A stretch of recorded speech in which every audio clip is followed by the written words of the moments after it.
Hello and welcome to Group Chat. I'm your guest host, Dallas Taylor, and for Bentley, and I'm excited that we have Allie Brady, comedian and voice of the Buffalo Bandits, Haley Helenbrook, podcaster, editor, and pop culture expert, and I'm thrilled to welcome our new guest to the show, Sherman Webb-Middlebrooks, community advocate, media producer, and founder of the WIN, We're Improving Now initiative. Today we're talking all about comedy, from SNL's 50th anniversary special to the rise of female comedians and the legacy of black comedians, as well as the local comedy scene.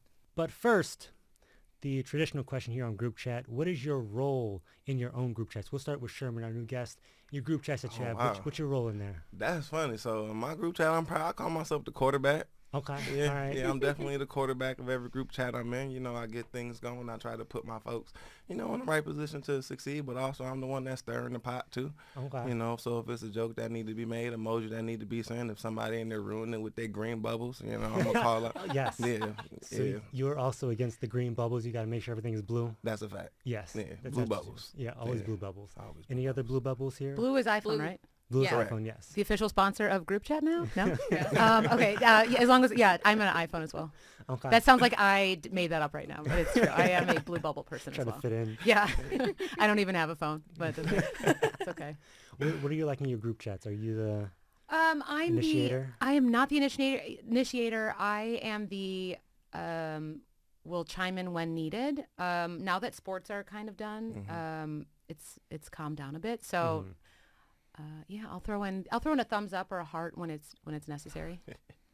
What about, do you laugh at some of the jokes? Even if it's not funny, will you throw in just to keep it going? A supportive like. Yeah. I think for family members, I'll do that if I'm like trying to still build a relationship. But I only give out a haha or an LOL. LOL means it's not actually funny. So if I ever do that in a group, that means You're angry. that is good for you. And anyone listening, you can steal that. That's called passive aggressive laughter. What about you, Haley? What do you like in your group chats? I'm the lurker / overthinker. Like I'll see your message and I'll think about what I want to say, and then I'll overthink it and think of all the different possibilities of how you could respond to that, and then I will just not send the message. That I'm the same way. And then after a while, like, Dallas, are you there? Like, no, I'm still thinking about what you asked me 2 weeks ago. Yeah, what you asked me 2 weeks ago, I'm not ready yet. Like, Yeah. Thank you for asking for my opinion. I'm not ready to give it. Thank you. That's right. That's right. Well, hopefully we can have all of our opinions here at this table in this group chat. And we're talking about SNL and their 50th anniversary special. I saw a couple of clips. SNL is kind of on that verge of, it's towards a certain demographic, right? If you're up that late to watch it, then you'll watch it. If not, you just watch the clips afterwards. Anyone here watch SNL's 50th anniversary? Yes. Oh yeah. Not live. You mean all Not like live- 10 exactly. hours of content The- from it? Yeah. They had a whole Right. tribute. What'd you think of it? What were your thoughts on that? How did it go for you? Did you like it? So fantastic. I mean, the audience alone was amazing. Like, who was in the audience? I'm a massive Talking Heads fan, and I saw that when Ryan Reynolds stood up, 2 rows behind him was David Byrne, and I was like, what? And then Jerry Seinfeld's in the back behind Julia Louis-Dreyfus's dog, and like, it was just amazing. It's wild what it's brought to everyone. It's kind of amazing. 50 years is, to some people, nothing, and to other people, it's a very long time. So it's cool to see what happened in 5 decades. It was just amazing. I just loved it. The music show was really cool. I liked how they blended everyone, and I liked how some bits didn't hit. And I love that, because in real SNL, some are not. They just fall flat. Yeah, so I loved it. Yeah. It's a really cool like cultural touchstone, I think. Like, it's one of those things that is around, like, in my generation. I grew up with it. I grew up with SNL always being on. So I'm so happy to see it being celebrated to what it is, because it is pop culture in a way. They take the way they take everything, and like mold it into its own in a way. Yeah. It's really cool. I love the commentary that SNL brings to the media landscape in a way. And who was missing and who wasn't, like, who wasn't there and who was there, who they chose. Paul Simon, another one of my favorite people in the world. He just released a new tour. But they paired him up with Sabrina Carpenter, and she sounded fantastic, and it was so interesting. And then Paul Simon sounded old, and I was like, what's happening? Like, I just couldn't believe it. But it was really the juxtaposition of just new and old and celebrating everything. It was just Yeah, it was cool. Bravo, Lorne Michaels. I really enjoyed it. Usually, like, I'm the kind of person that's like, I only tune in for the hits. Yeah. So like, if it's not the most viral clip like on the YouTube, then I'm probably not gonna see it. But I'm like, I like to do my homework. So like, I knew I was gonna be here today, so I watched from 8 to 11, but I DVR'd it, so I skipped all the commercials. Smart. And It's a beautiful thing. yeah, Smart and content. Right. And some of the musical performances, like Lil Wayne's makeup halftime show, like Yeah. it was cute, but like it wasn't. I see why Kendrick got it. Shots fired. It was a Bing little bop, dry. bing bop, bing bop, bam. Yeah, they wouldn't understand. He was more an Xbox guy, right? Yeah. So I wasn't really. I mean, it was cool. But what I really appreciated was the fact of like how many people and stars that came from the show that like me as kind of like a 90s baby just kind of knew when they were already famous. Like I didn't really understand like Tom Hanks being on like SNL and like as you know, coming in and doing skits. I'm like, why is he here? I'm like, I know him for being like a star, not understanding like his growth and his trajectory. And then even like some of the movies that came out of like SNL, like when I was watching, so I went down the rabbit hole obviously in my algorithm, and a lot of the old skits came up. So I'm like, let me watch some of these. I'm like, the Blues, bro, oh, that was. And I'm looking at Wayne's where I'm like, all these things that popped into like actual movies and series that grew outside of just the skit, like I really thought was dope how it contributed to the culture in that way. Yeah. And it's funny how SNL has those, like even nowadays, like some of those shows, they go a long time and all of a sudden you hear these just new people like, it's like Blue's Clues. Like, Steve's not there anymore. I don't want to watch Joe but they still bring back Dave Chappelle. They still bring back all these stars that people Eddie can still Murphy. relate to. Yeah. Eddie Murphy's like Tracy Morgan impression was that so was funny. Yes. It was perfect. Yeah, I was, love that Black Japanese. He was like, I don't see the resemblance. Yeah, it's so good. And his timing, I just wanted Tracy Morgan to break. But he did it, and I So just was, perfect. yeah. Those are some of the best parts. When they can get somebody to break. Oh, it's the live, best. Yeah. It's always the best. It's always Jimmy Fallon though. It's always But Jimmy when it's Fallon. anyone else too, it's like, oh, like I'm laughing too because like you can, it's just contagious. Meryl Streep a little bit. Oh my Yeah. god, That was when so that good. alien skit with her and Kate McKinnon. That skit, Yeah. I'm so glad they redid it too. Yes. Like I just love it because they just go crazy. They go out of the box and above and beyond. Yeah. What are some of your favorite skits? Oh, you know what I thought was kind of interesting? Well, so I love the intros. So I thought it was wild that Alec Baldwin, who hosted it, I think 241 times. Yeah, it was- 15. Don't Google that. But they only gave him a little intro. They didn't add him into one of the greatest bits I think around was the Sweaty Balls, which is a very NPR one. Which, you know, now that skit is on a commercial. But they didn't bring that up because I wonder if he's a little too untouchable at the moment, or you know, you're trying to pump the brakes on him. But they brought Ryan Reynolds in, which is also a little. I've seen so many TikToks talking about Ryan Reynolds and Blake Lively being at the thing, and how like was it rehearsed? Did her reaction to him saying, "Oh, why? What have you heard?" Was that? Oh, that was all rehearsing? acting. Yeah, I love that we don't believe she's a good actor. We're like, she could never have that kind of reaction. Well, are you well versed on like the whole? No, not really. But when I saw Ryan Reynolds, when he said, "Why? What have you heard?" Like that caught me, and I was like, "Is he acting or like is up. he serious?" Yeah. Allie, Or take y'all it about away. to like, Allie, take it away. Tell him. Okay, so do you ever just like go around? You're like, oh, sorry, I can't grab drinks tonight. I'm being sued for $400 million. That's what he's dealing with right now. Yeah, there's this massive, this Justin Baldoni case. Do you not know about it? So there's a movie called It Ends With Us. Okay. Have you heard of it? It's a Colleen Hoover written book turned into a movie. Nah, that ain't popping my algorithm. So there was a lot going back and forth on it, and basically Justin Baldoni bought the rights, and 2019. and then Blake Lively was cast as as the main lead and as her producer, executive producer. Yes. And But never read the book. Oh, I know. Whoops. Book report due. right, yeah. $25 million later. Prepare for your job. Yeah. But like she caused a lot of chaos within the set and tried to be the director for this movie and tried to like there's the Blake Lively cut, there's the Baldoni cut, allegedly. Okay. Yes. All right. And so there's just like there's multiple lawsuits with it. Multiple. There was issues going on during, and Haley, please stop me or interject, and Dallas, because I'm sure Dallas is one of those TikTok sleuths, I know. Just a tiny bit. During promotion of the film. It's about domestic. It's DV. Okay. We're saying on. Okay. Can we say domestic? Domestic violence. Domestic violence. Okay. Okay. But Blake Lively during the promotions she was wearing like flowers and promoting her husband's gin brand and then her hair care brand. hair care brand during this and being like Trying to cross promote. yeah, but it's such a serious Topic. yes, that affects so many of us, and then be like, wear your florals. So people wore their florals thinking it was like the Barbie movie Pink, and they're like, whoa, this is not Commercializing like a very serious Yeah. issue that didn't really have like enough of a disclaimer for people who Yeah. may or may not have gone through it, and like God, warning Yeah. people. So the yada yada yada $400 million lawsuit, And which you is out in going public on SNL. Yeah. Oh. yeah Okay. And there's yeah. even text Countersuing. messages talking about like having dragons and her being Khaleesi. Taylor Swift and Yeah. Ryan Reynolds are her soldiers basically, and will protect her. Yeah, it's wild. It's if you have audience, if you have about 9 hours to waste any day of the week, you can really deep dive into this. It's very interesting. There's a lawsuit that is going to be next March, I believe, March 2026.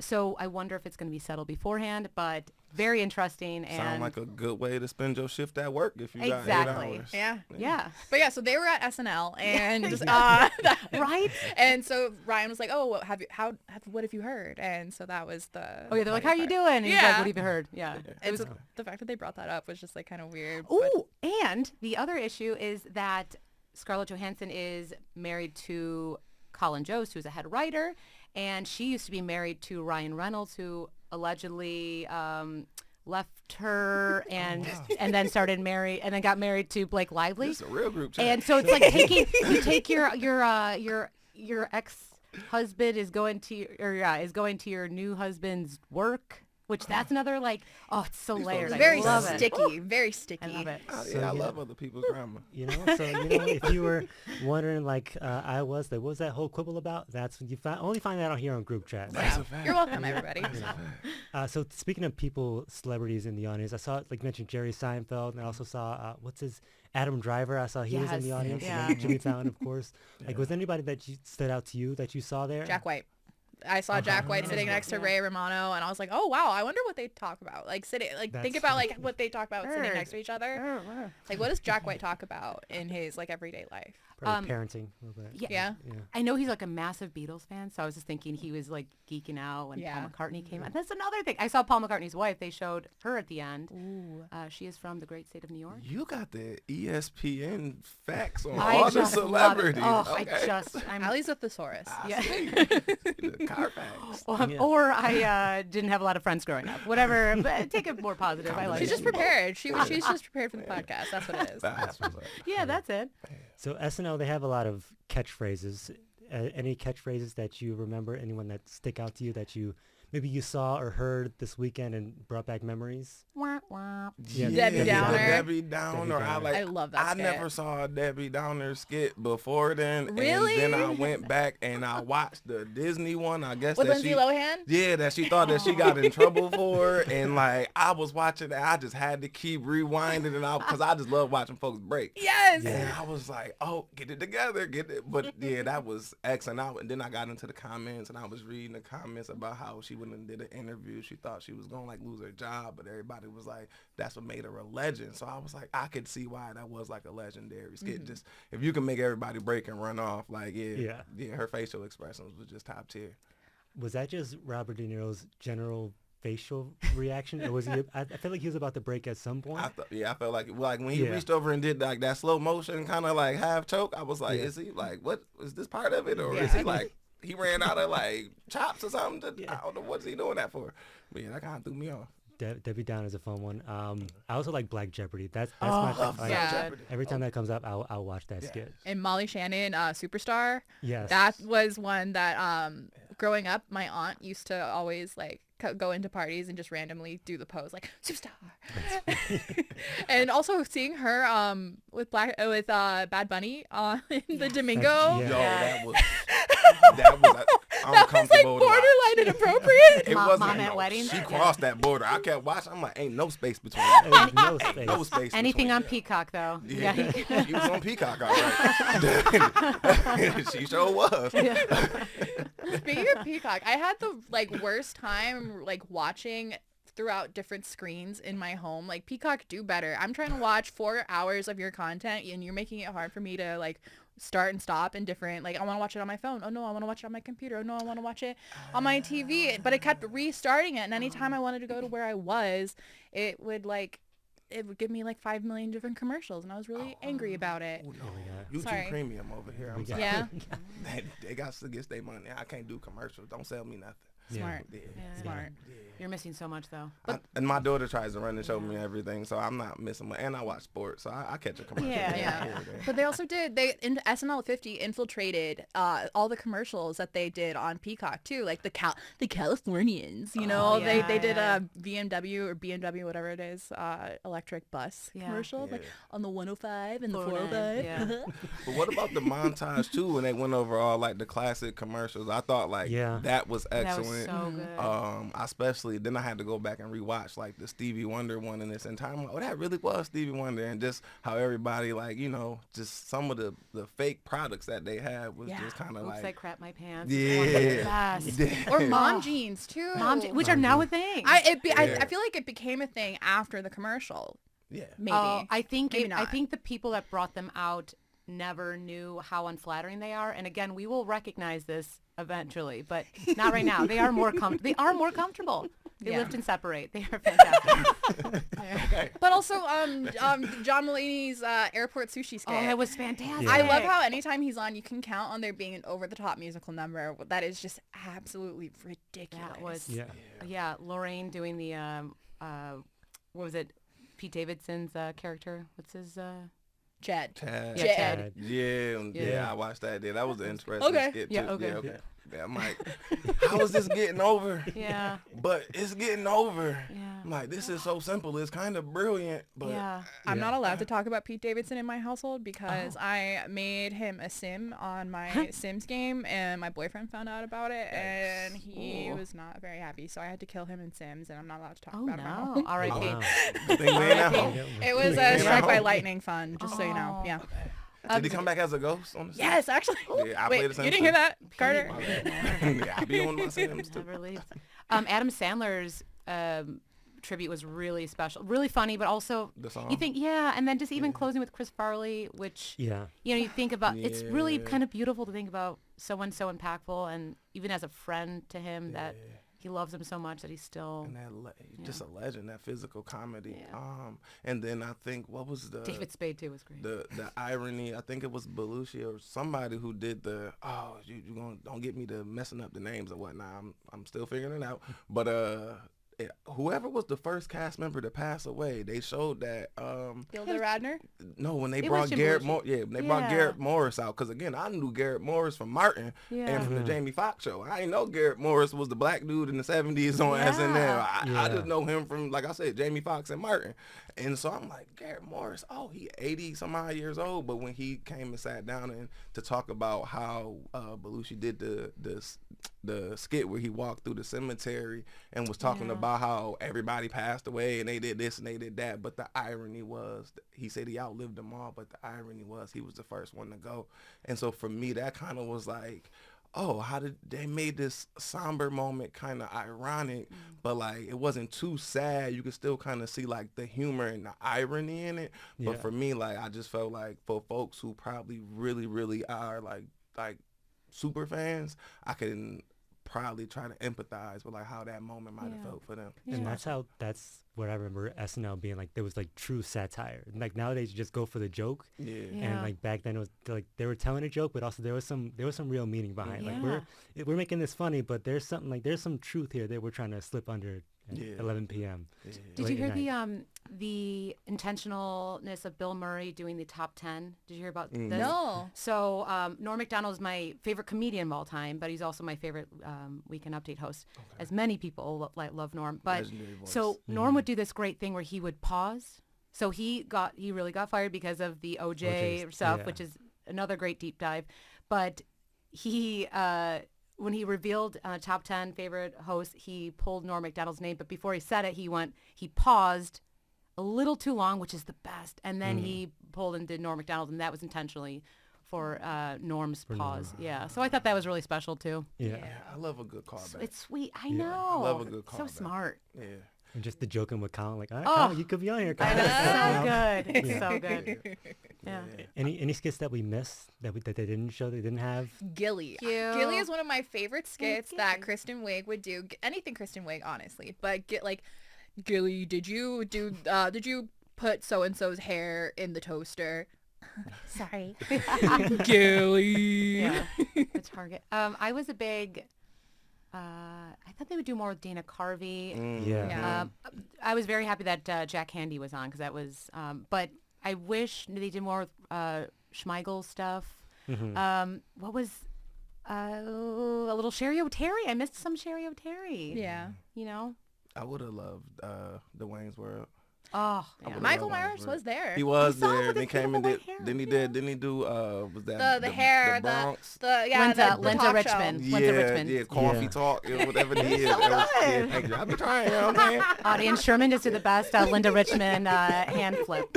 Yeah. Talks amongst itself. That was good. Yeah, talks amongst. Yeah, You're it was great accent. speaking Yiddish. It was a great. Yeah, But it is sweater weather. yeah, Yeah. yeah, that's what it was. That's what it was. It's sweater weather outside. It's sweater weather. Yeah, I really enjoyed that. I enjoyed that. But also what I was missing, what I thought they would have did something was like from TV Funhouse. Yes. I thought Okay. they would Yeah, have that's brought right, something yeah. Those back. skits. Oh, all the digital shorts too. Yeah, I thought they would have brought Yeah. some of that in. Yeah. For the anniversary. Because as a kid, that's kind of stuff that when I did catch SNL, like that's what used to catch like me was when they did the TV Yeah. Funhouse stuff. Yeah. Lazy Sunday also from like the Lonely Island. Like, oh my God, that was like a mic drop for me back then because it was just crazy. But also, I threw it on the ground. Oh yeah. Yeah. It's part of her. Yeah. I had a marathon of those the other day. I was like, oh my God, like I forgot about these. Like, I mean, Something in a box. yeah, Yeah. thank Yeah, you. You something read in my a- mind. I was like, how do I say this? I'll say it in an MP. Something in a box. Yep. Okay, there you go. Yeah. So yeah, that's the true impact of SNL. Where like they Yeah. say, imitation is the best form of flattery. Like if Yeah. you see yourself in SNL, like all right, you made it. And I think that's the best part of even watching the whole 50th anniversary, like all the things they brought back, the celebrities they brought back. Yeah. It was just really cool to see all that. Yeah. I think even with the skit with Keenan, Will Ferrell, and Eddie Murphy was the police station when they Yeah. did that, Oh, and how they kept making references to like their like, projects and stuff yeah. like that. I was like, oh, they keep breaking the fourth wall, and I thought like that was cool, especially when Will Ferrell was like, it's Elf. I'm gonna just cut It's- right. yeah, I'm Yeah, gonna just say- I was like, yo, this is awesome. Yeah, I love Yeah. stuff like that. Yeah. It's funny when they can cross the line just a little bit. Yeah, just especially being enough. live and Yeah, to yeah. get that laugh. So that's really fun. A fun fact. The National Comedy Center in Jamestown, New York, will preserve a collection of the show's creative papers from the first 5 years of its history. So we have a little bit of amazing. SNL history here locally in New York State. That's pretty cool to learn about that. I saw that on their Instagram account. They have the George Carlin's episode he hosted. Oh wow! And it's the script. It's really cool. So that's something else to check out. Like even their page. yeah. Really, really cool. Yeah. So if you're in the area, make sure you check out the National Comedy Center.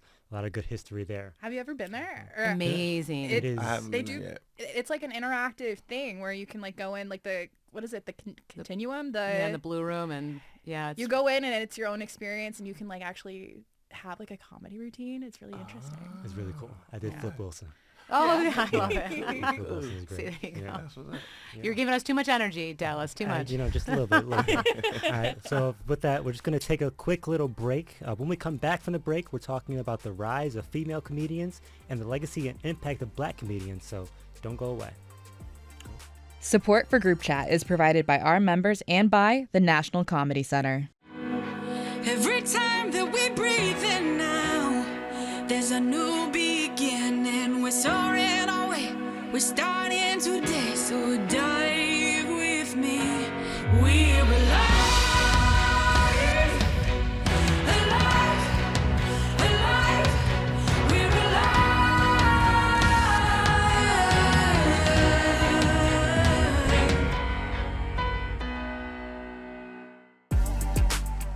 welcome back to Group Chat. Thanks for joining us on Group Chat. I'm your guest host, Dallas Taylor. Bentley is on vacation, but she'll be back very, very soon. My voice is very different, so you'll get used to that. But I'm joined by Allie Brady, stand-up comedian and voice of the Buffalo Bandits, Haley Helenbrook, podcaster, editor, and pop culture expert, and Sherman Webb-Middlebrooks, community advocate, media producer, and founder of the Win We're Improving Now initiative, and also a guest that we would definitely like to come back. Oh, appreciate it. So we're talking the rise of female comedians. We talked about comedy and SNL earlier. Let's talk about female comedians. Let's talk about the Trailblazers first. Start from the beginning. The Trailblazers of female comedians. So a couple of names that come to my mind. Ellen DeGeneres. Mm-hmm. I saw her when I go back and look at old Johnny Carson episodes. I saw her stand up talking to God. That was hilarious to me. There's Wanda Sykes. There's just so many people. Any names that stand out to you all? Chelsea Handler, she's one of my favorites. I've read several of her books. I'm obsessed with her. I love how she's just like unabashedly herself, and she just wants to like do her. I don't know. There's something about her that I've just like really drawn to. I growing up, I would watch her show on E, like before going to bed, and it was just like so comforting, like having the round table discussion, and she would just like roast everyone around her and just be like, what are you doing? Why are you doing that? That doesn't make any sense. And just her anger and like showing like what she really thought was something that I just aspire to do my own self. I like definitely I like some more when I was coming up, like the whole Queens of Comedy, because like that was around the time where I started like kind of coming into like my adolescence. So you had the Kings of Comedy, of course, and they followed it up with the Queens of Comedy. So for me, that was like a real introduction. So like I love my Moniques, I love the Samores, and I also love Lunel. She's the best. I've worked with her. She's so fantastic. She is. Does she get like real auntie vibes? Yes. Okay. She's the best. I want her to adopt me. I'll tell you about something after the show. There's a please story. Adopt me, auntie. She's the best, but great taste in comedy. Thank you. Yeah. I'm gonna go real young here. I love me some Joan Rivers. That was like and then I grew up also just adoring Sarah Silverman. I love, and kind of like how Ellen's cadence is, Dallas. There is this Sarah Silverman that has her own particular cadence, which I think is so special when you are trying to find your voice in comedy. Like it's like Ellen has her own cadence. It's fantastic, but there's so many great ones. And just even Chelsea Handler. And now that comedians are writing books, like you have this connection and a story that's, you can find and it's these little vignettes too. It doesn't have to be like a full book. It's just like little stories or observances that they've had, and comedians have this like really unique way of storytelling and making it like just stick with you. Another one is Phoebe Waller-Bridge. She does a lot of dark comedy. Fleabag was one of my favorite shows. I've rewatched it so many times, and it's just like it's like comforting, and it's just like really like I don't know. I just love it. I made when she won an Emmy, there's this picture of her like smoking a cigarette with her her trophy, and I made a collage out of it once because it was just so like you could tell she had worked really hard to like get to that moment, and I don't know, I liked it. Can I ask a controversial question? I don't know, can you? I sure can. Do you think she wrote the worst James Bond movie ever, though? I didn't see it. It's I know. Ooh. You said Did it. we just hear people turn up the volume? I know. Well, what made it the worst in your opinion, or in your? Because it's been a while. He dies. I mean, pretty bad. But she also wrote the most recent Indiana Jones movie where he also dies. She needs to come up with more plot devices. All right. Okay, maybe it's dark comedy. I don't know. I know. This is true. But she's great, right? Fleabag is really it's edgy. It's good. Yeah. Yeah, another great writer I saw this Carol Burnett. Oh, Carol Burnett show. yeah. That's hilarious, and it's just thinking about it. Like when the female comedian has their show, there's always like a male comedian who kind of like takes like Tim Conway, like kind of just takes the cake, like which is going over the top. But like you always know, like this is Carol Burnett's show. Yeah. So I love that about Carol. It's funny because a lot of female comedians reference Carol Burnett. I just started reading Amy Poehler's memoir, and she references Carol Burnett, and so do like a lot of people. She's like she was she had her own show. She was a Trailblazer and all these things. Yeah. I'm not necessarily like from the stand-up world, but like indulge me a little bit. So I got like a lot of like women cousins, and when they would come to my house over the summer, they always would binge watch Golden Girls. The classic show. Yeah. Okay. So like I just love like so like that's a sitcom centered around like women being funny and then like their later years and then like my cousins would leave and I'm like, okay, it's 11 o'clock and I'm watching Golden Girls. It's So so good. I think I'm Comfort. it definitely is. Yeah, it became a kind of a comfort show. For Trivia me too. question. How old were all those women? 65, 52. 50. Oh Yeah. wow. Wow. Things were different back. Water wasn't filtered. It, It was a different world. Isn't that wild though? it is. Yeah, that's crazy. Such a fantastic and also the number one show during right after 9/11. That was the most watched show that people would see because it's so comforting. It It's is. funny. It It's like is. a really beautiful friendships with everyone. But it's Yeah, that's my show. it's so good. Yeah. Yeah, Who's your favorite? Who's your favorite? Oh my God! It's got to be Blanche. Yeah, it's got to be. Yeah, yeah. It's got to be. It's got to be. Also, since we're talking sitcoms, of course, you know we got Girlfriends too. I definitely. Girlfriends. So that's the show I used to watch with my mom as a kid. So me and my mom used to watch like the Parkers and Girlfriends. Like that was kind of like our thing, watching the UPN shows and stuff Yeah. coming up. So again, going back to Monique and also like some of the female comics who she used to just have on her show and just giving them a platform. And I think like it's really important that when you get that platform that you put other Yeah. people on too. Yeah. I just recently went back and started watching Girlfriends. I was Mm. like, I want to watch Bernie Mac. Nah, not Bernie Mac. Jamie Foxx. Nah, Girlfriends is on Netflix. All right, Yeah. I'll watch Oh, Girlfriends. awesome. Recently went back Yeah, and and the started fact watching that so my other favorite show and the reason why I went to school for psychology is because I'm a huge Frasier fan. I didn't know Kelsey Grammer was a producer on Girlfriends. Yeah. So I'm like, oh, Frasier greenlit this. That's kind of Yeah. cool. Yeah. Yeah. Oh, very cool. And speaking of Trailblazers, those main Trailblazers had to go through a lot of challenges just to get to the stage that they're on. Like, let's talk about that a little bit. Like some of the, I mean, even Allie, you being a female comedian here in local Buffalo, like what are some of the challenges that you kind of see in that space? They don't give me a microphone. Ah, No, no, I'm so sorry, guys. Yeah, they're like, they're like, she's just gonna, and then they just say, stop yelling. I'm like, no, guys, okay. You know, I think it's different now than obviously it was before because of the people that made it happen that way. But, oh gosh, so just like the differences now and versus then kind of thing. yeah. Well, I mean, a stadium tour, like now women, you can sell out a tour, like thanks to people like, you know, like going into like Tina Fey and Amy, that's another great book if you want to read something. Flossy Pants. Yeah, it's so good. Amy Schumer, like Yeah. Nikki Glazer, like there's now women can sell out arenas, and before we weren't even given that opportunity. Yeah. So I think it's, yeah, I always feel weird because it's like everyone's story is different than everyone. It's, you know, and comedy is subjective. And Well, let's talk about the representation. Like, how do you think some of the top female comedians dominating the scene today, and like what makes their comedy stand out? I know you mentioned Chelsea Handler, or just her unabashedly being herself. Is it that unapologeticness of? I think the trend now is just being yourself. I think we're so used to people manufacturing a persona and putting it on, and so whenever it's such a breath of fresh air when people like Nikki Glazer and Chelsea Handler, sure, they probably perfected that persona, that routine, but it just seems so genuine that it's alluring in a way that hasn't been seen in a minute. yeah, you can be irreverent if you want. And, Yeah. yeah.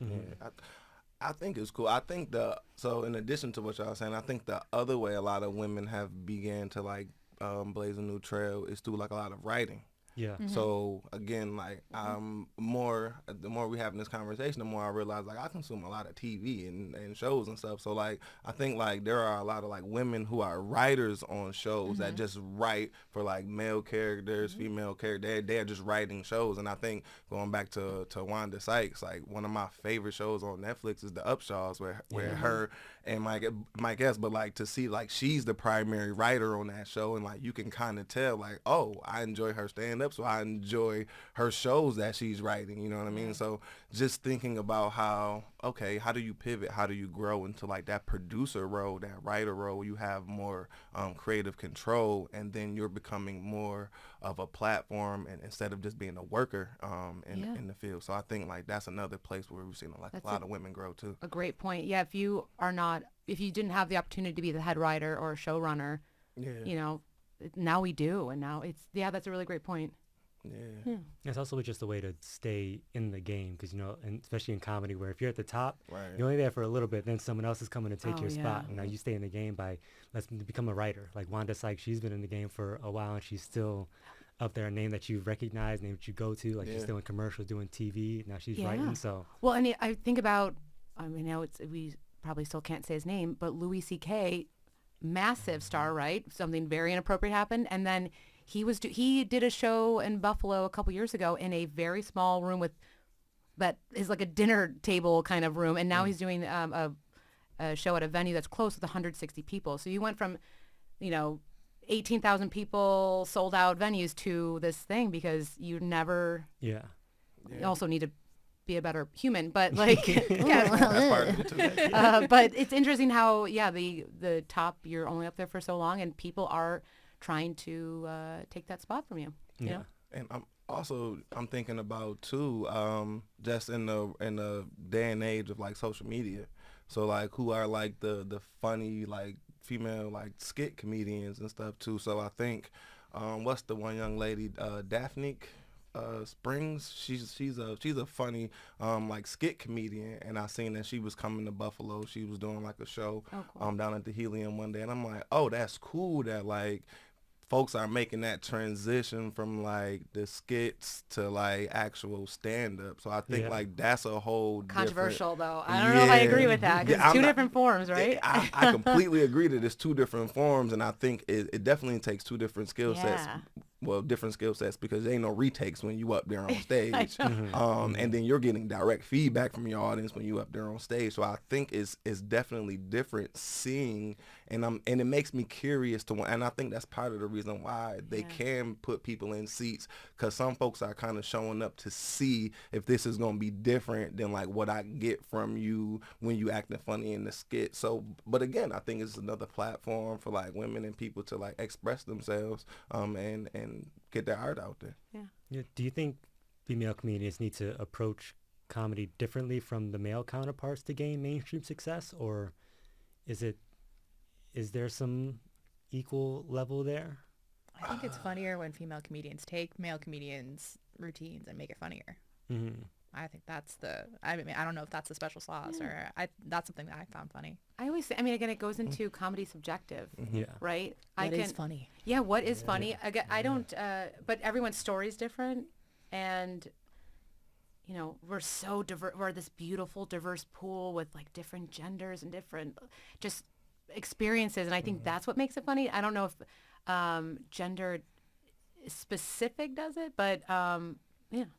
Yeah. I think it boils down to audience. Yeah. Yeah, I agree. Like if you know your audience, then you can write a routine for them. Yeah. Look at me, sound like I'm a comedian. I wish No, I was. it's okay. I'm It's a good. mirror comedian. I'm funny in my head.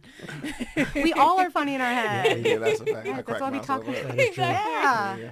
I know. In case you just joined us, you're listening to Group Chat. I'm your guest host, Dallas, and I'm here with Sherman Webb-Middlebrooks, Allie Brady, and Haley Helenbrook. We're talking about comedy. Let's shift the focus to the legacy and impact of Black comedians. What are some of the pioneers? Like we can probably just rattle off quite a few names. Richard Pryor. Yes, that's definitely Eddie Murphy. Mom's Baby. Dave Chappelle. Yes. Oh my Yeah. God. Yeah. Yeah. I even look at some Bernie of Mac. like Bernie Yeah. Mac, the young OGs like a Deion Cole. Yeah. Even I like Ernest J. Ernest J. Yeah, I love Ernest J because of the physical comedy. Then you got your Tracy Morgans. I'm trying to think. Martin Lawrence. Of course, Yeah, Martin. And then who did I see in SNL? I didn't know Finesse Mitchell was on SNL. I just knew him from Comic View. Oh my God. Growing up, so as a kid growing up, like I used to really watch Comic View as a kid, and then like my mom's had all the Def Jam DVDs growing up. So like I remember like studying Chris Rock and Chris Tucker and Bernie Mac coming out with the airbrush suit, letting them folks know he ain't scared. So it's like it's a different kind of like raw sort of like comedy that I think. And then even like, what did you got? Hamburger, Shucky Duck. So then you got some like the hat kind of comics. And then how it's kind of like that phased out. And now you got more like real raw comics and people just using their names instead of like coming with these personas and characters. So Whoopi Goldberg, Miss Jackie, like Monique. Like Earthquake. Earthquake. Yeah, I love Earthquake. Whoopi Goldberg, that's one name, like me being a young person, I would say, like noticing her in movies and then on TV and not really recognizing her comedy game. I agree with you. I don't think I've ever really seen any like Whoopi like comedy. Star Trek Next Generation, that is a great laugh. Okay. I thought she was a nun for the longest time. Me too. Okay. All right. Okay. I thought she Like was just a running nun. around with Lauryn Hill. Like that's what I know her from. Right? And that was my introduction. Yeah, Sister Act. Yeah, love that movie. Love that movie. So how black comedians historically used humor to address social and political issues? I feel like that's the way to go here, especially. So I think one of the key things, and I forgot who I got this from, but if you can make somebody laugh, you can make them cry. And so I think it allows you to like connect with your audience, where it's like, okay, now I done got y'all here, I done got y'all comfortable, I done made y'all laugh, I done got the jokes off. So now when I gotta address a serious topic, now you're gonna indulge me a little bit more. And I think that's where you get your Cat Williams and your Dave Chappelle's and some of those comics that have a little more social political things to say. It's like, okay, now I made you laugh, now I'm gonna make you listen. And so I think like that's always been a key in a way for us to heal. My brother used to always say, my big brother, like, hey man, same thing make you laugh, make you cry. So make a choice. Like we gonna laugh or we gonna cry. Yeah. And in my family, 9 times out of 10, we gonna choose to laugh about it. And because what is crying gonna do? And so I think for black folks, like as a way of being resilient through everything we've had to endure, while being over here in this country, I think that's just been something that like you can't really take away from us, is that joy and that resilience. So Vulnerability. exactly. And it feels like there's, not that you're trying to make it compatible to a white or regular audience, but trying to like here's my pain, but I'm making you laugh at my pain, but this is also my pain. Yeah, exactly. Some of the stuff that I've been through. Yeah, and the fact that like I think it was Charlemagne, the guy that said, humor is when the truth hits you quicker than you expected it. And like your only reaction is to then laugh because I don't know what else to do. And so just thinking about something like the Def Jam and like the Comic View days where like you're going up there talking about like raw, painful things, but because we have had such a similar experience, now we all black people ain't a monolith. We ain't all had the same experience, now audience, but we've had a bunch of similar experiences that when you go up there and express your pain, like, oh, I can relate to that. Yeah. And now I'm either going to laugh or I'm going to cry. And so I'm going to choose to laugh because, like, you've been through that. You just able to articulate it in a way that I probably can't, but I can relate. Yeah. And how do you think that has an impact on pop culture and just mainstream comedy? I think it's cathartic. Yeah. It's cathartic. It helps people, like, realize things that they may not have, like, really thought of before. And so it's cathartic, and it allows people to be vulnerable. Yeah. And it's a way for, I guess, black comedians to say, like I saw this in a line in a poem where it was two people talking and said, yeah, I never thought of it that way. And the other guy says, yeah, you never had to. Right. So it's like, all right, let me show you how to think about it. I mean, it's funny. It's something that you can listen to or relate to, but also this is how it really is. Yeah. I think it's also educational, too. It helps people understand. Yeah. Absolutely. And what about the next generation really quick? Who should we watch out for? Just comedians in general. Who should we look out for? I see a lot of Drewski. Drewski is I've never seen Drewski do stand-up, though. So, I don't really know a lot of young stand-ups. I know a lot of the young skit actors. I think Country Wayne, they say he got a decent stand-up. I know, shout out to my boy Mingo, who got me into doing comedy. I know me and him discussed doing something along like the 85 show, like that vibe with Carlos Miller and Chico Bean and DC Young Fly. So, like, I love those brothers and what they're doing. So I think that's kind of like where I think it's morphing into. And I see what I really appreciate is a lot of the OGs coming back and giving like folks like Skinbone or Jack Funny, some of those and super funny internet comedians, an opportunity to like work on it and give them that feedback and create that opportunity for them to have that practice. Because unless you get that practice or the OGs ain't creating that space, and you got gatekeepers. So I like the fact that like a lot of the older comedians aren't really being gatekeepers for the new generation. Yeah. You definitely kind of need that. Yeah. Like, there's a lot of arts that like the OGs are like, nah, you know, this is ours. You're not doing it right yet, but I like that, you know, open the door, let them in. Absolutely. I'm very probably odd in this. so I do stand up. I've been doing it for over a decade, and I have trouble watching other comedians because I think that we kind of absorb everything, and I don't ever want to say like, oh my gosh, I have this great idea, and it was actually Dallas's idea, or or Haley's idea. I don't want to do that. So I'll when I go to a show, I'll we'll watch comedians, but it's tough for me to sit because then I also think, oh, I should have, that joke is so brilliant, I should have done it. So it's really, really hard for me to then watch someone else just because it's like, it messes with my ecosystem, Yeah. So That's an interesting thing that I think when I used to rap and do music, that's how I used to feel about listening to other people's music. If I hear it, I don't want to hear your song because it might, you know what I mean? I want to think my own thoughts. I mean, I'm very supportive. I support Yeah. my fellow comics. It's just like in mics, but sometimes people, if you go to an open mic, and some people they're not.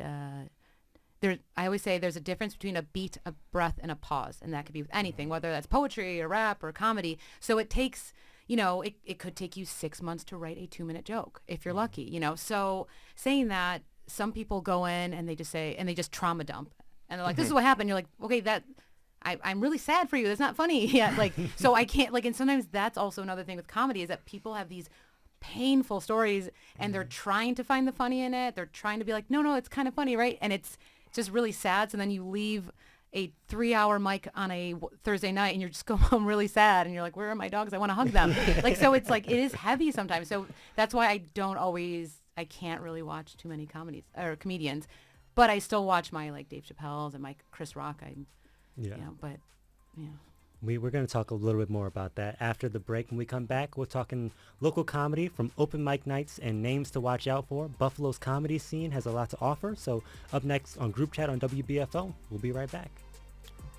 Support for Group Chat is provided by our members and by the National Comedy Center. Every time that we breathe in now, there's a new beginning. We're soaring away, we're starting today, so dive with me. We're alive, alive, alive. We're alive.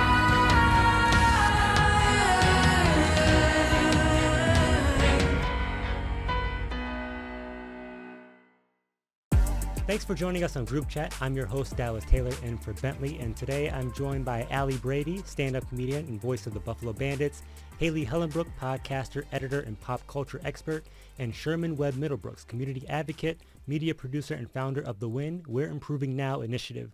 We're talking the local comedy scene.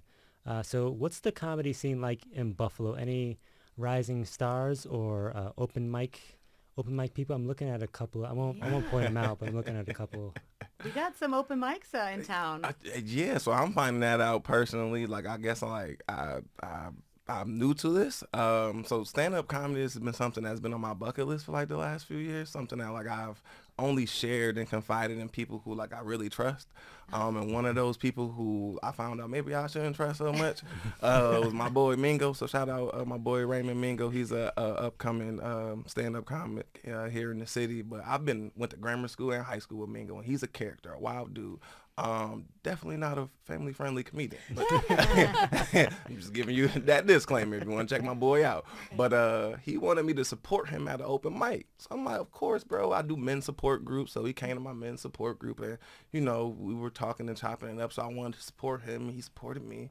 So I'm like, yeah, bro, I'm going to take you to the joint. I'm going to come back. So I go to the house. I'm about to head back. And he like, yo, bro, I signed you up as the full-time black man. So also part of my introduction, so Sherman Webb-Middlebrooks, lifelong Buffalo resident, full-time black man. And so he signed me up as the full-time. I'm like, now, bro, why would you do that? And he was like, cuz I know you said you wanted to do comedy. I said, yeah, bro. I said, I wanted to do it, and you inspired me, and I was actually scared and uncomfortable telling you that. That wasn't your sign to sign me up. He was like, and so he was like, all right, well, I wrote it with a question mark. I can erase it. So I get down there, and then there's this guy. So full disclosure, we chilling in the corner. So the comic, he's up there, and I don't want to be disparaging, but he was having a rough go at it.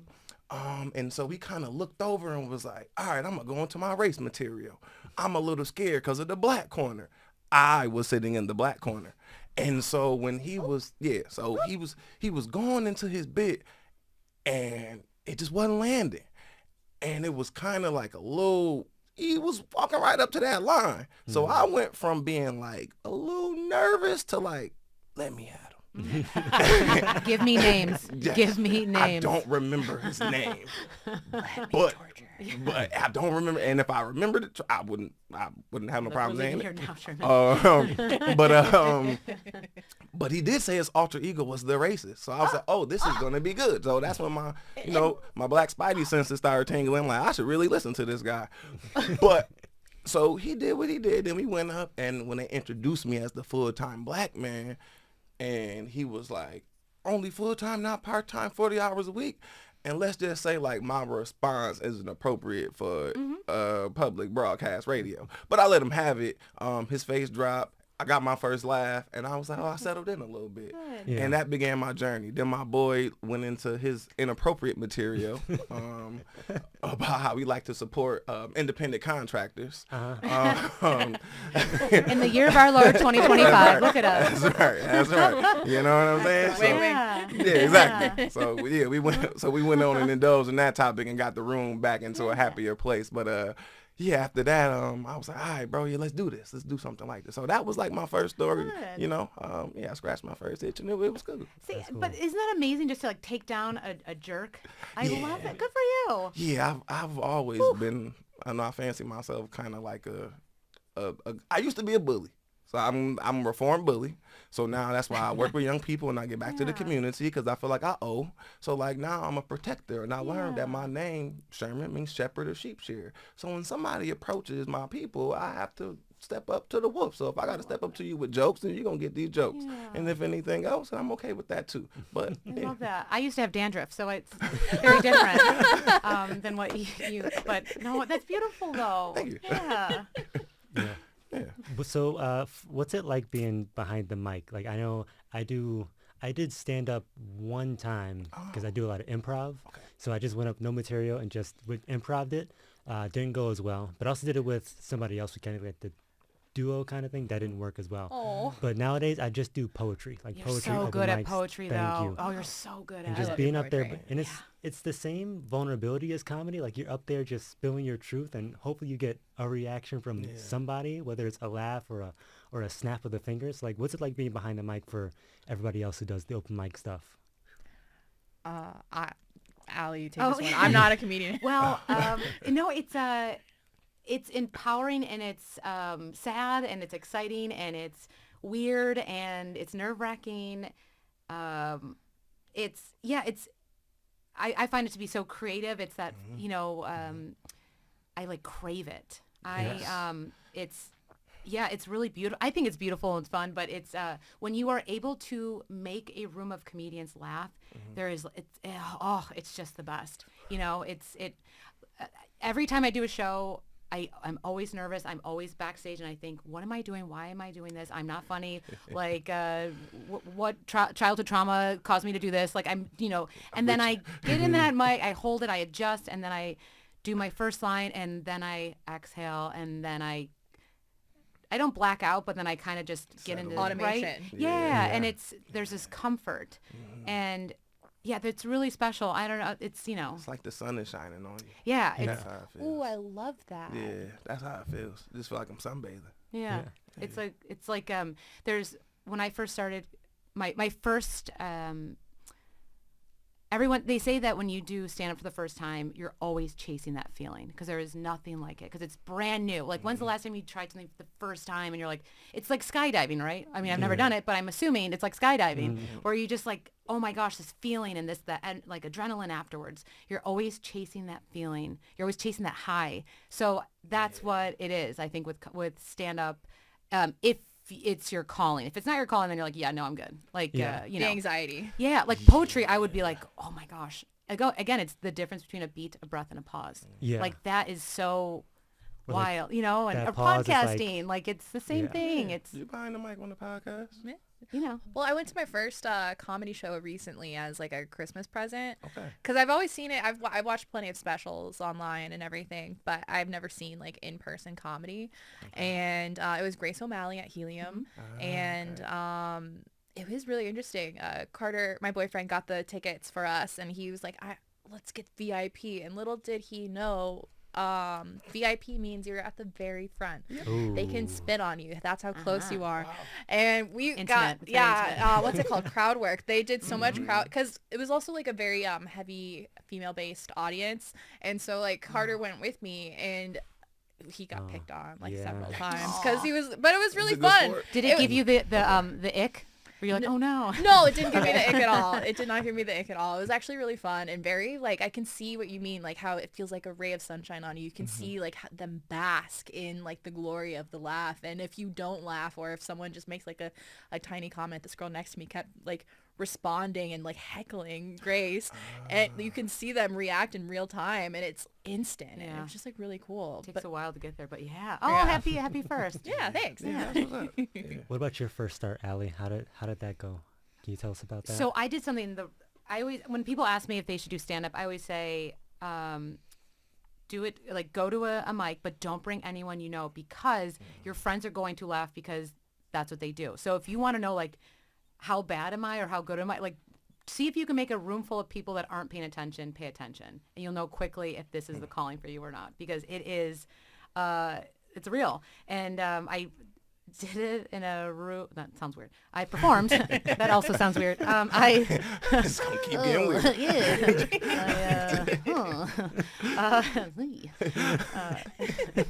I Tried to be performed funny. stand up in a bar on Hurdle Avenue in Buffalo, and I had two friends with me, and so they were very supportive. But because it's so male driven, they like when I was done, they like kind of approached me like cockroaches. They're like, girl, and I was like, no. So I did that, but I kept chasing that feeling of just loving it and just wanting to try out a joke, and working on it, and just writing and kind of figuring out how comedy works. Because again, it takes a while to write a joke, but people think, oh, I just have all this material, I'm going to keep trying the stuff. You're like, okay, but sometimes you got to work on it so you can perform it for money, So I just fell in love with it, and haven't stopped. Yeah. It's been about, I think it's 12 years or so. Wow. Yeah. That's amazing. That is Yeah, amazing. thank you. I- Different eyebrows than I had before. Thank you for noticing. Thank you. Not drawn on. They are. I might say, this is my first time meeting you. Nice first impression. Thank you. I think,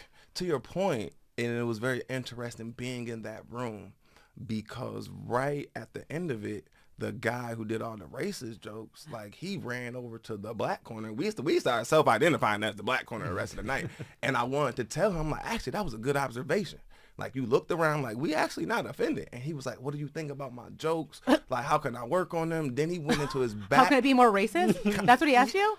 It was his kind of. But he went into like his background, and we looked at him. It was like, wow, that's kind of like what we get for judging a book by the cover. Because he was like, I grew up, like I was adopted by black people. His racist joke, I don't want to say another comics joke, but it wasn't like, it wasn't too offensive. Yeah. Like it just wasn't that good, and his timing could have used better timing. So when he came over and asked how could we improve it, I'm like, bro, you should have gave it a little more time.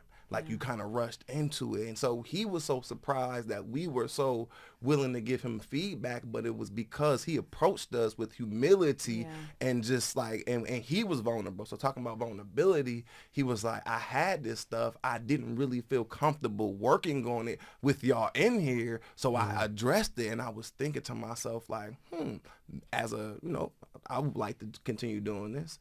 I might have a moment like this where I'm on stage struggling like him, and I will hope that another person will be willing to give me that feedback. Yeah. So I understood that like that community of support that can kind of be built. And so I honestly like that vibe and that environment that came with it. And just because you're the funniest person at work doesn't mean you should be a comedian. I also want to say that is not a, that is true. It's way different. Usually I always say this to people, the comedians aren't the cool person at work. We're the weirdo that like is just like, oh, I'm gonna eat lunch in my car. Like we're those people. Like so, What I'm saying is if you're really lovable and perfect, you're probably should go into sales and not comedy. Okay. Is there something about the Buffalo audience that stands out? So I've only been in the one open mic room, and so I think it's wow. So it was definitely an underground room. So I think we have Tudor Lounge, right? Yeah. Yeah. So I wasn't sure if we was gonna get them to promo Yeah. or not. I enjoyed Drink myself. specials. Yeah, Sponsored, but yeah. I enjoyed Food for myself. Tuesday. Yeah, I enjoyed myself. But it was definitely like it just kind of felt like everybody was sort of like welcome. And so I think once I kind of saw how other people were just okay with just going with whatever they wanted to go with, whether it was working or not, I'm like, oh, this is a safe place. Yeah. So again, I've only ever been there, and I've been to like the Helium.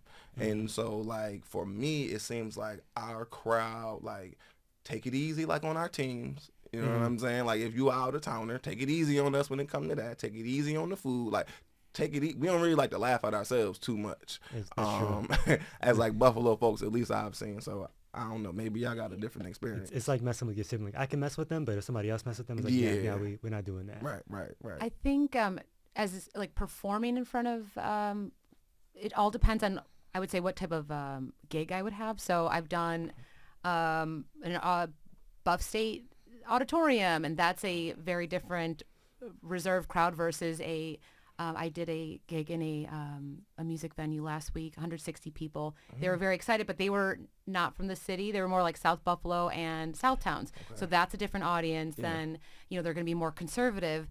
I'm doing a show today, Friday, at Revolver Records, so that might be a younger crowd, so I can be a little bit more edgy. It really is knowing your audience and how to adjust and adapt, just like anything, right? Like, when you can have a conversation, you can be a little, more loose. But for the most part, I would say Buffalo audiences, they're smart, they like comedy, they're well-versed, they will not laugh if you are just doing a joke that everyone's heard, or those just the easy joke.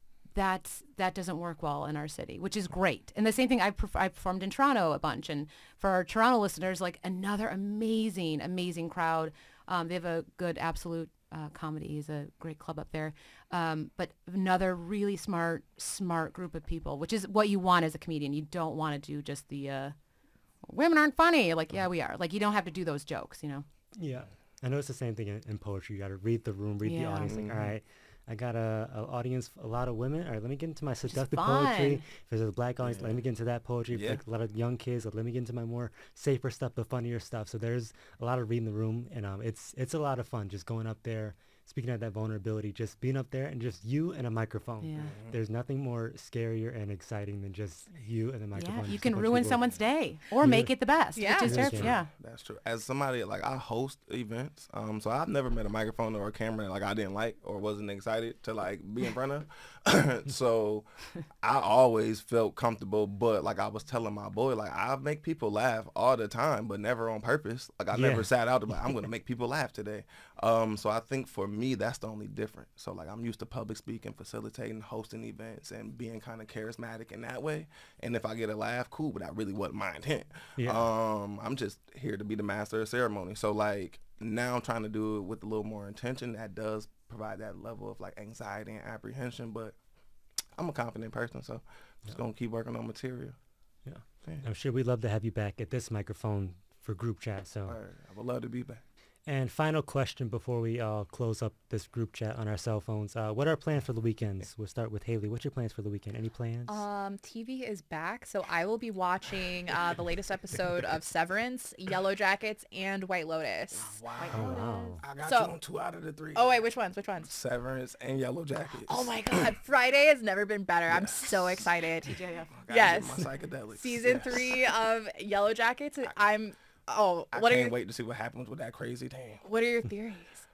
I think they're gonna try to I think they're gonna try to drag it out and try to get one more season out of it. Oh no, I think it's gonna go into like season 5 or 6 Just or like 5 something or 6. like that. Yeah.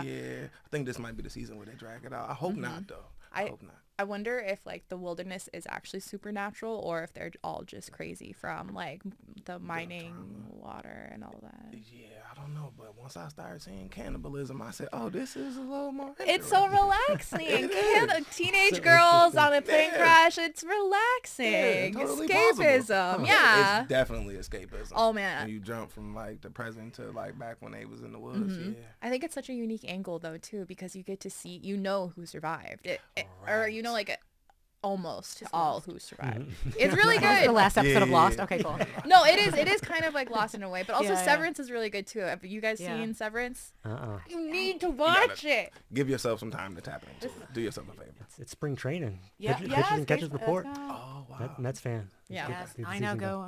Okay, You got your I'm big sorry. guy. I'm a Yankees fan. Sorry. Y'all took Oh. our guy. Giants. Yeah. Y'all took our guy. Verlander is at the Giants.